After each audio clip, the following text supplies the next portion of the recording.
Be me, Lydia, 41, senior project manager. Been with Emmanuel for 14 years, married for 11. Consider myself intellectually evolved, someone who sees through the constructed narratives that keep society stagnant. Spent years trying to help Emmanuel understand the systems of oppression he unconsciously perpetuates. Every conversation an opportunity for education, every interaction a chance to dismantle problematic patterns. It's a Tuesday evening when everything starts unraveling. Emmanuel comes home from his job at the engineering firm looking tired. He's holding some takeout because I texted him to grab dinner. I'm at the kitchen table with my laptop, finishing a report. He sets the food down and mentions he's thinking about joining a weekend softball league with guys from work. I don't even look up from my screen. Really? You want to spend your free time engaging in performative displays of athletic dominance with other men? That's the best use of your time? It stands there for a moment, silent. I thought it would be fun, maybe healthy to get some exercise and fun. It's socialized competition, Emmanuel. It's literally training grounds for aggressive masculine posturing. But sure, go bond over who can hit a ball the farthest. He sets down the bag harder than necessary. Can I just do something I enjoy without it being a political statement? I finally look up, feeling that familiar frustration rising. Everything is political, Emmanuel. Your refusal to examine why you're drawn to these activities is exactly the problem. You coast through life on default settings while some of us actually think critically. He walks away without responding. I hear the bedroom door close, feel vindicated, like I've stood my ground on something important. Open the takeout container and eat while scrolling through articles about workplace equity. This pattern has been our normal for years. Emmanuel would express interest in something. I'd deconstruct why that interest was problematic. Wanted to buy a sports car once, I gave him a 40-minute analysis of how car culture is tied to masculine inadequacy and environmental destruction. Mentioned watching a game with his brother Jason. I explained how spectator sports are bred in circuses, distractions from real systemic issues. Every time I thought I was helping him evolve. Every time he'd just go quiet and the conversation would end. Our physical relationship had deteriorated to nothing over the past 3 years. Whenever he'd initiate, I'd feel this visceral resistance. It felt like he wanted something from me, not with me. Started giving him readings about enthusiastic consent and emotional labor. I need to feel intellectually connected, I'd tell him. But every conversation where he'd try to connect, I'd find some flaw in his reasoning to correct, some internalized bias to point out, some blind spot to illuminate. He stopped trying to initiate anything, physically or emotionally. I told myself this was fine, that I didn't need that kind of validation, that a partnership should be based on mutual growth and challenge. The divorce papers come on a Thursday. I'm completely blindsided. He's at work, and a process server hands me an envelope at our front door. My hands shake as I read through the legal language. Irreconcilable differences. There's a note in his handwriting paper-clipped to the documents. I can't live the rest of my life being your project to fix. I deserve to be with someone who actually likes who I am. I'll be staying with Jason. My lawyer will be in touch. I call him immediately, 17 times. He doesn't answer. I call Jason, his younger brother. Jason picks up on the 4th ring. He doesn't want to talk to you, Lydia. Jason, this is insane. We need to discuss this like adults. He can't just... He tried discussing things for 11 years. You lectured him. There's a difference. Jason's voice has an edge I've never heard before. That's not fair. I was engaging with him intellectually, trying to help him understand. Understand what? That everything about him was wrong, that every interest he had was problematic, that wanting his wife to show him basic affection was male entitlement? Feel my face getting hot. I never said everything about him was wrong. I was pointing out problematic patterns that, Lydia, he's done. Actually done. Sign the papers. Make this easy for once. The line goes dead. Spend the weekend in complete shock. This wasn't how this was supposed to go. I'm the one who's aware, who's educated, who understands power dynamics. He's the one who should be grateful I pushed him to be better. Call my mother, expecting support. She listens quietly as I explain the situation. Well, honey, I always thought you were quite hard on him. Feel betrayed. Hard on him? I was helping him grow. Were you? Or were you trying to reshape him into something he never wanted to be? I can't believe you're taking his side.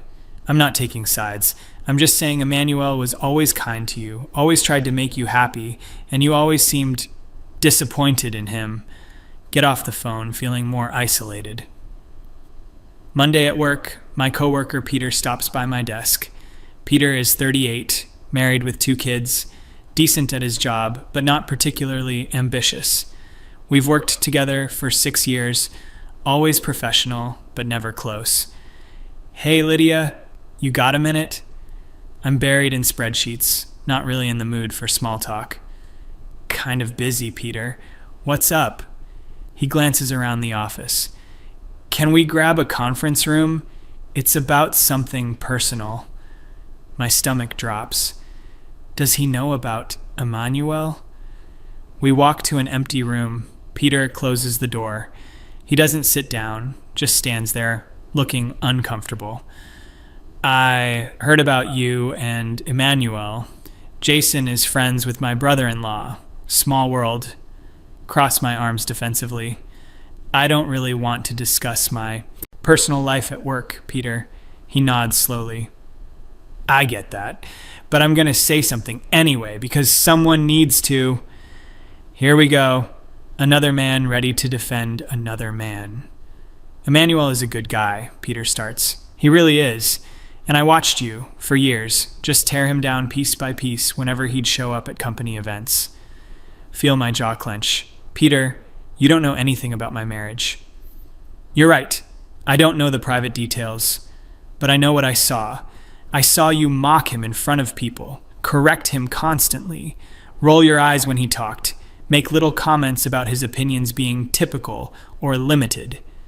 Peter's voice is getting louder, angrier. I watched this good-hearted guy who clearly loved you just shrink around you over the years. And you know what? My wife pointed it out before I even noticed. She said that poor man looks miserable and she treats him like he's stupid. My face is burning now. I never treated him like he was stupid. I engaged with him critically, which is more than most people do with their partners. Just because I didn't coddle him doesn't mean critically. Peter's voice actually rises to a shout. He catches himself, takes a breath, but his face is red with anger. Lydia, there's a difference between critical engagement and constant criticism. You made him feel like garbage, like everything about him was wrong and needed fixing. Peter paces the small conference room, clearly struggling to control his anger. Do you know how many times Emmanuel came to our company events and tried to connect with you, tried to put his arm around you, tried to be affectionate, and you'd physically recoil or make some comment about performative displays? I have boundaries about public boundaries. You're married to the guy. Or you were. He wasn't some creep hitting on you at a bar. He was your husband trying to show you affection. Peter slams his hand on the conference table. I've never seen him this angry. You know what Jason told my brother-in-law? That Emmanuel would come over and just sit in silence for hours because he was so emotionally exhausted from walking on eggshells around you. That he felt like he couldn't say anything, like anything, without you explaining why he was wrong to think it or feel it or want it. Every interest he had, you shit on. Every feeling he expressed, you invalidated.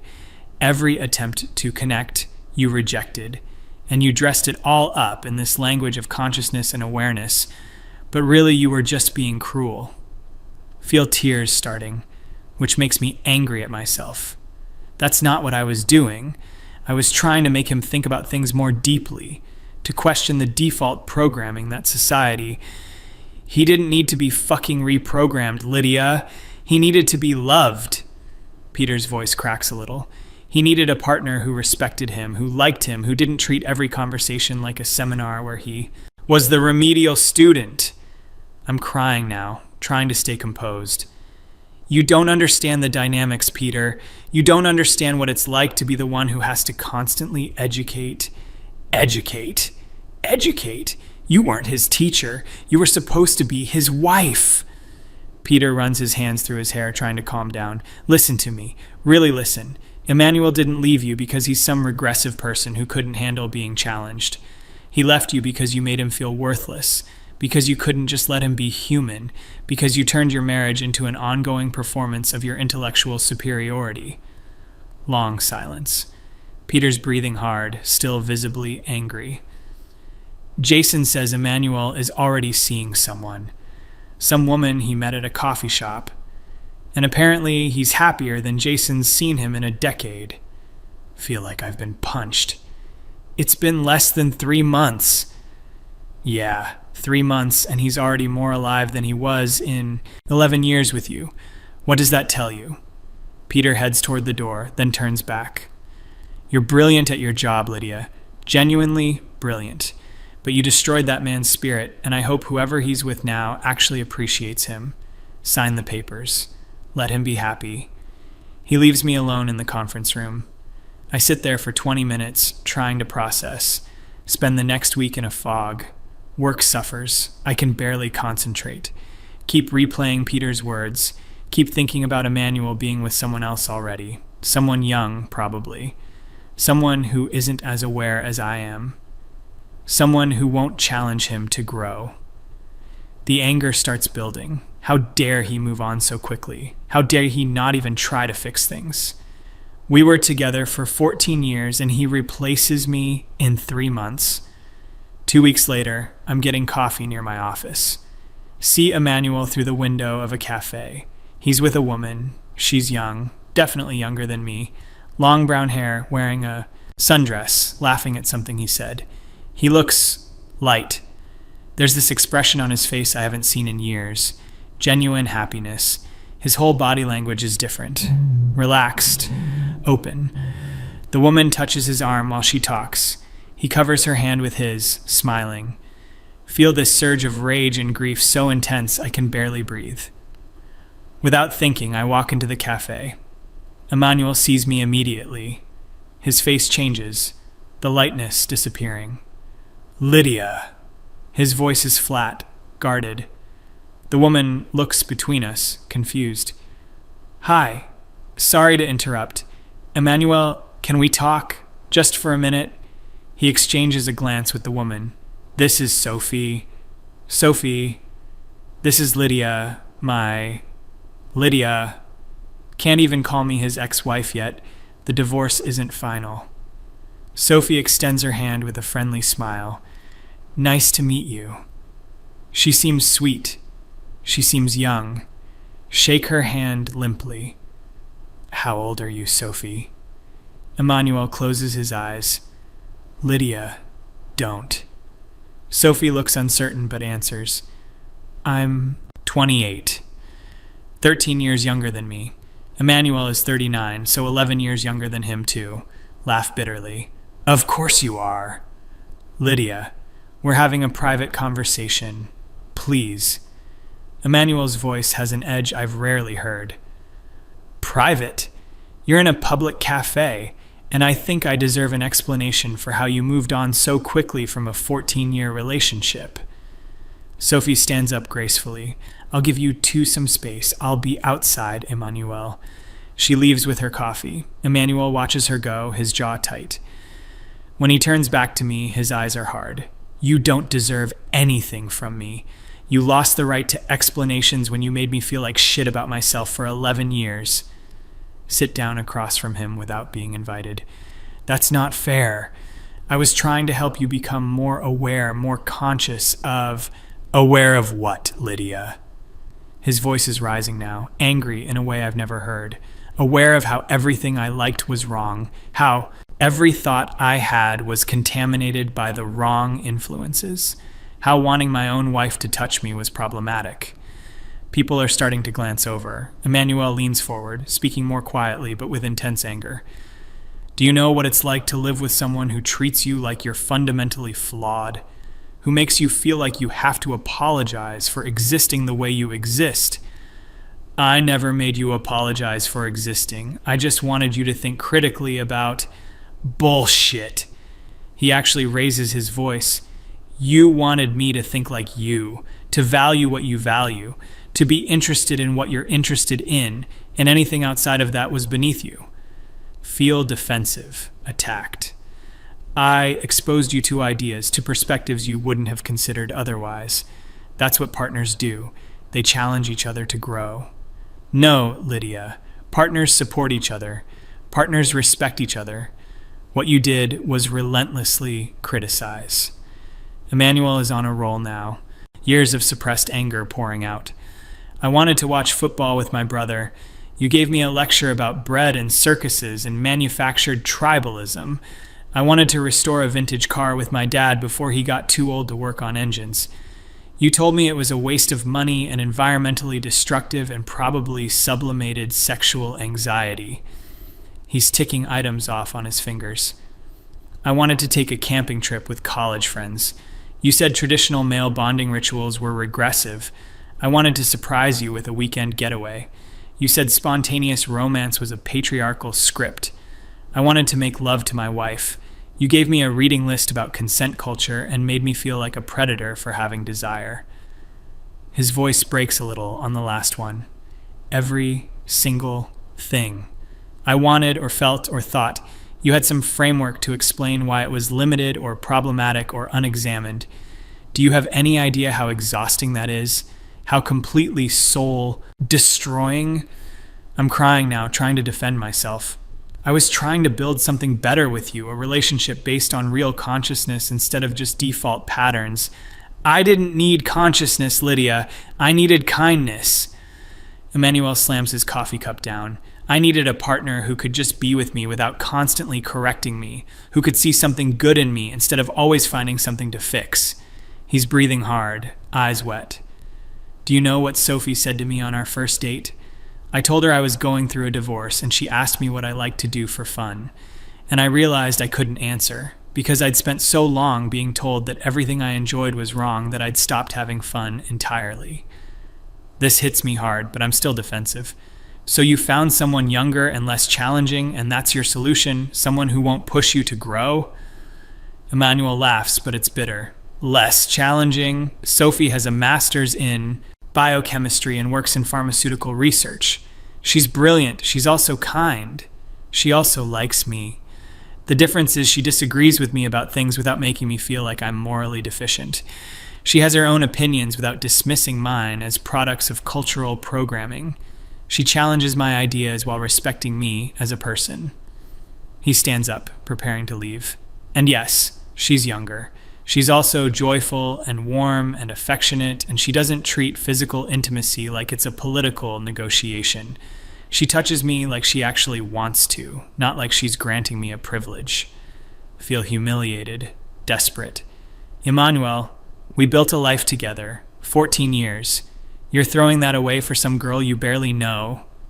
He looks at me with something like pity. I'm not throwing anything away. You destroyed it, piece by piece. Year by year, every time you chose being right over being kind. Every time you chose your ideology over our relationship.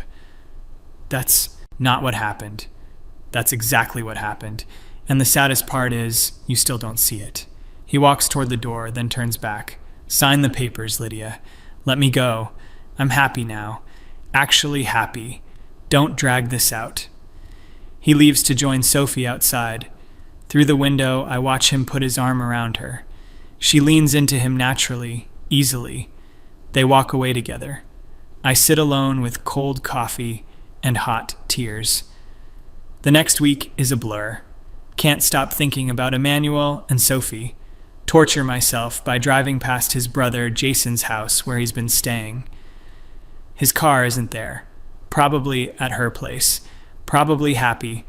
Probably not being constantly criticized and corrected.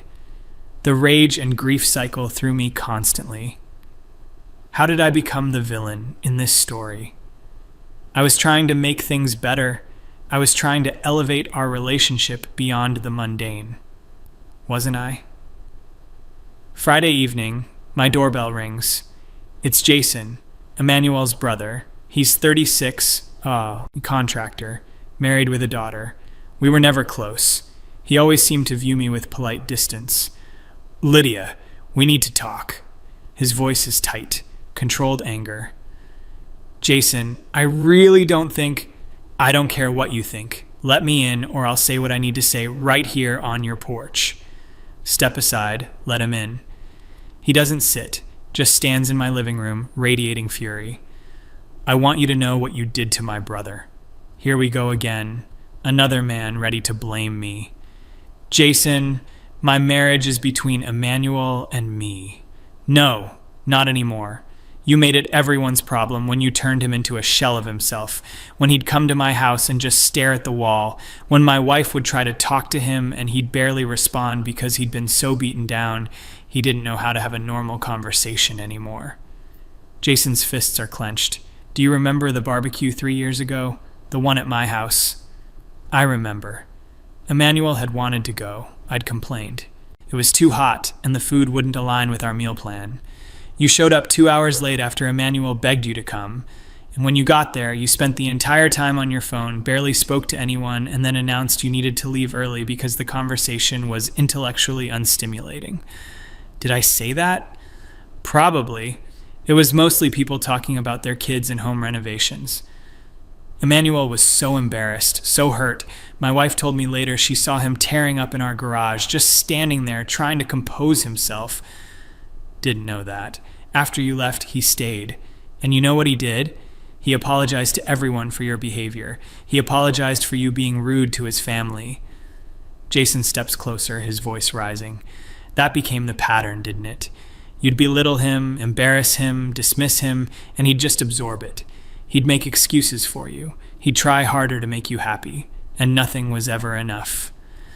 I had standards for our relationship, for how we communicated. Standards? You had a weapon. You used your intelligence and your vocabulary as weapons to make him feel small. Jason is shouting now, face red. My brother is a good man. He's kind and thoughtful, and he works hard, and he deserved a partner who appreciated those things. Instead, he got you, constantly telling him that his goodness didn't matter because he hadn't examined the right theoretical frameworks. Feel cornered, attacked. I was trying to build something meaningful, something examined. You were trying to build a monument to yourself, to your superiority, and you used him as the foundation. Jason paces my living room, too angry to stand still. Let me tell you about Sophie, since I know you met her. She came to dinner at my house last week with Emmanuel. You want to know what she did? Don't want to hear this, but can't stop him. She brought my daughter a book about women in science. They talked for an hour about chemistry and biology, and she explained things in a way an 8-year-old could understand. She helped my wife clean up after dinner without being asked. She laughed at my stupid jokes, and most importantly, he pauses for emphasis. She looked at my brother like he hung the fucking moon, like she was grateful to be there with him. When he talked, she listened, actually listened, didn't wait for her turn to correct him. Every word is a knife. And you know what Emmanuel did? He smiled. He laughed. Real laughter, not that nervous chuckle he developed around you. He held her hand. He was affectionate and open, and he seemed free. That's what you took from him, Lydia. His freedom to just be. You imprisoned him in constant self-consciousness, always monitoring himself, always wondering if what he was about to say would meet your approval or trigger another lecture. Crying again, can't seem to stop these days. I loved him. I do love him. Jason's laugh is harsh. You loved the project of him. You loved having someone to mold and improve. You didn't love Emmanuel. You didn't even like Emmanuel.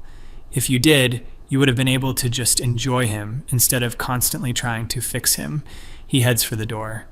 He's happy now. Genuinely happy. And it's killing you, isn't it? That he found that happiness so quickly without you. That it was so easy for him once you were out of the picture. It is killing me. Sign the fucking papers. Don't contest anything. Let him have this. It's the least you can do after taking 11 years from him. Jason slams the door on his way out. I slide down the wall, sobbing on my living room floor.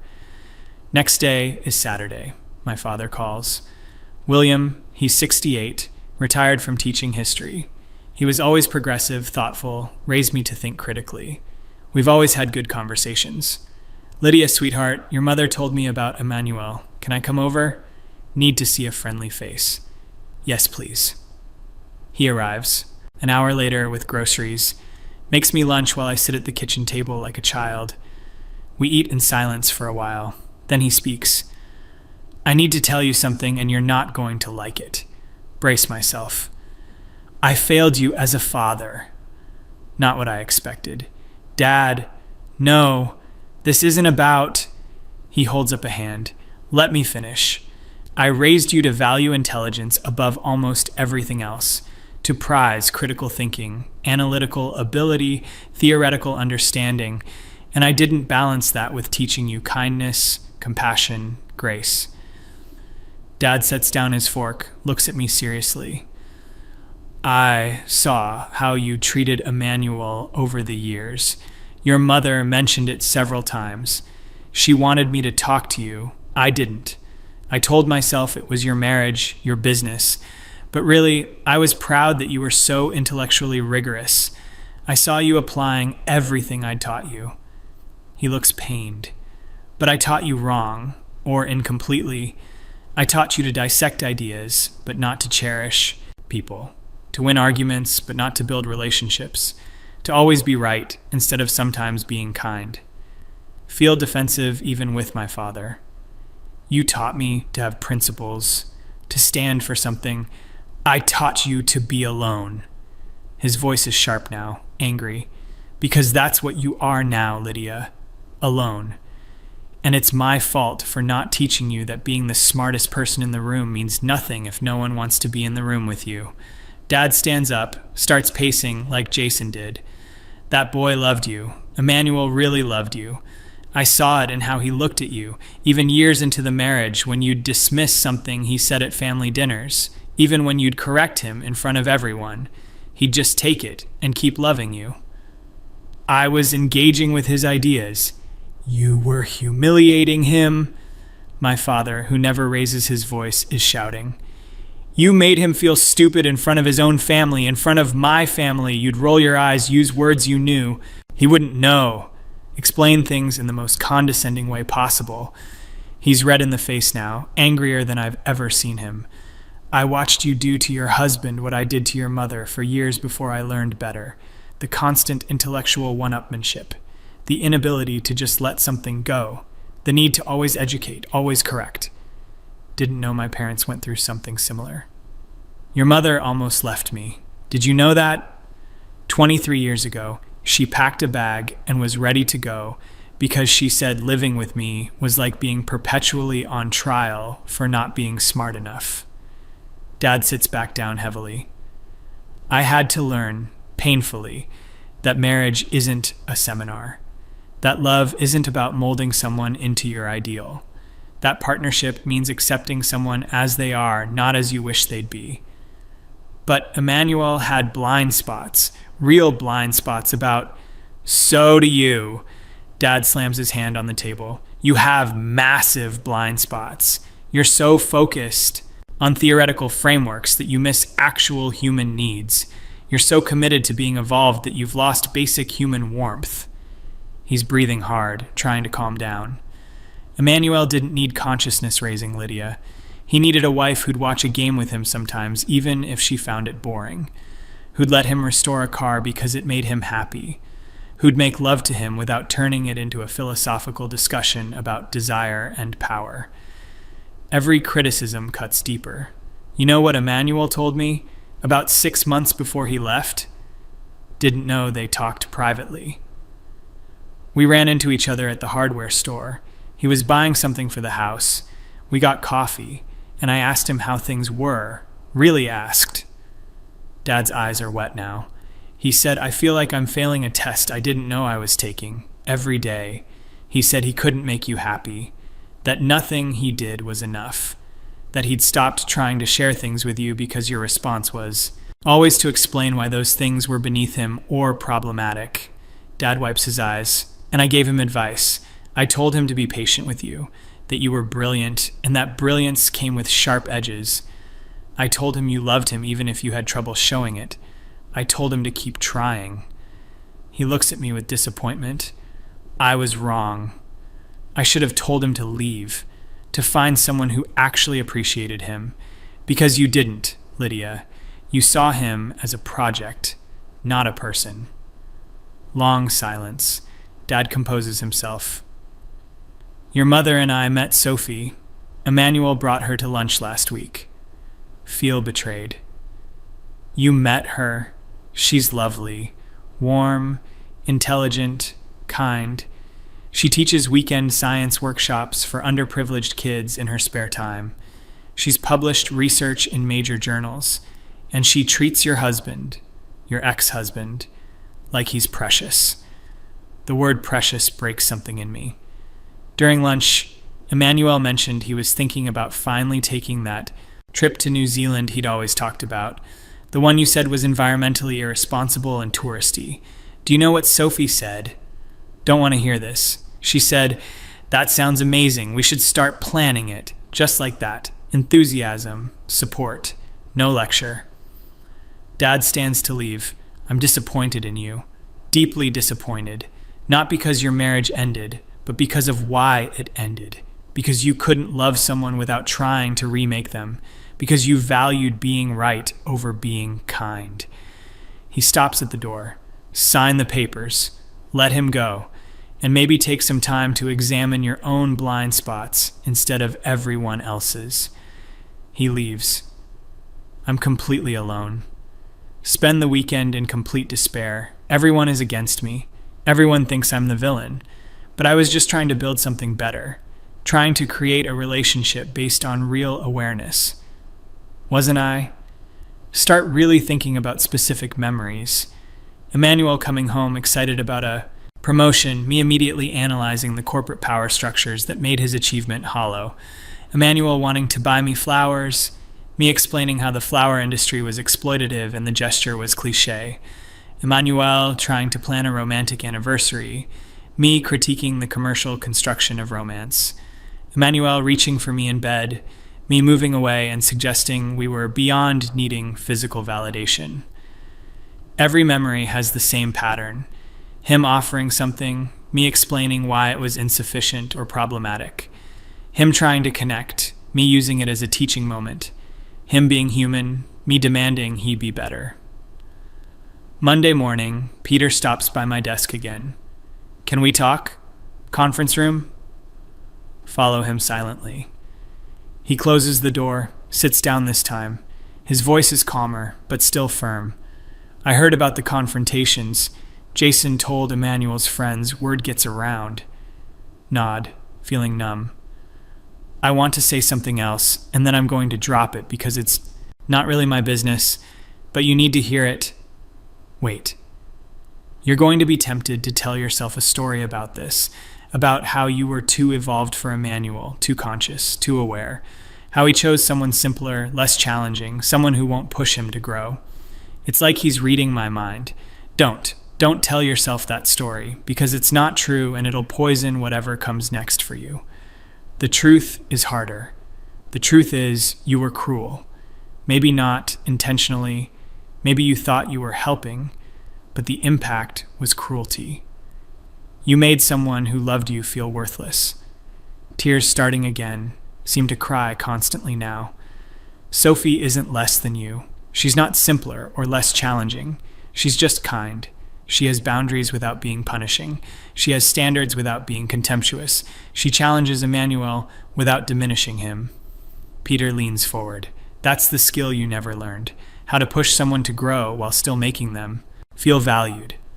How to disagree without dismissing. How to have principles without being rigid. He's right. I know he's right. What do I do now? Peter shrugs. Sign the papers. Go to therapy. Maybe actually examine your own behavior with the same rigor you applied to everyone else's. Learn that being smart isn't the same as being good. He gets up to leave, pauses. For what it's worth, I hope you figure it out.